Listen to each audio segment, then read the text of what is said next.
முறுமுறுப்புங்கிற வார்த்தை எங்க பைபிள்ல இருக்குன்னா, இந்த இஸ்ரவேல் ஜனங்களுடைய ஸ்டோரியில மட்டும்தான் முறுமுறுப்புங்கிற வார்த்தையே இருக்கும்.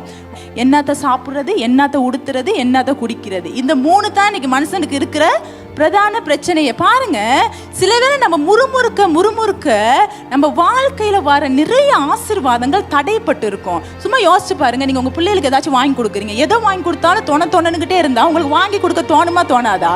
இப்போ நீங்க சின்ன ஒரு பொருள் வாங்கி கொடுக்குறீங்க, உங்க பிள்ளை சந்தோஷமா வாங்கிக்கிட்டா சரி இன்னும் கொடுக்கணும் நமக்கே இப்படி தோன்றப்ப கர்த்தர் நமக்கு ஒன்று செய்யணும்னா நீங்க முறுமுறுத்தா செய்வாரா? கர்த்தருக்கே எவ்வளவு கஷ்டமா இருக்கும். அதனால தான் நம்முடைய வாழ்க்கையில இந்த முறுமுறுப்புங்கிற அந்த வார்த்தை, இந்த விஷயம் நம்முடைய வாழ்க்கையில நிறைய ஆசீர்வாதங்களுக்கு தடையா இருக்கு. நான் உங்களுக்கு சொல்றேன், உங்க வீட்டுல முறுமுறுப்பின் சத்தம் கேட்க கூடாது, துதியின் சத்தம் கேட்க வேண்டும். நம்ம நீங்க பாடணும் இல்லையா, நீதிமானின் கூடாரத்தில் ரட்சிப்பின் கம்பீர சத்தம். உங்க வீட்டு வாசப்படியில் ஒருத்தன் கால் வைக்கிறப்பயே ரட்சிப்பின் சத்தம் கேட்கணும். கிறிஸ்துவுடைய வீட்டுல துதியின் சத்தம் உண்டாக வேண்டும். நீங்க துதியின் சத்தம் உங்க வீட்டுல உண்டாக ஆசீர்வாதத்தின் வாசல்களை தேவன் திறக்கிறவராக இருக்கிறாரு.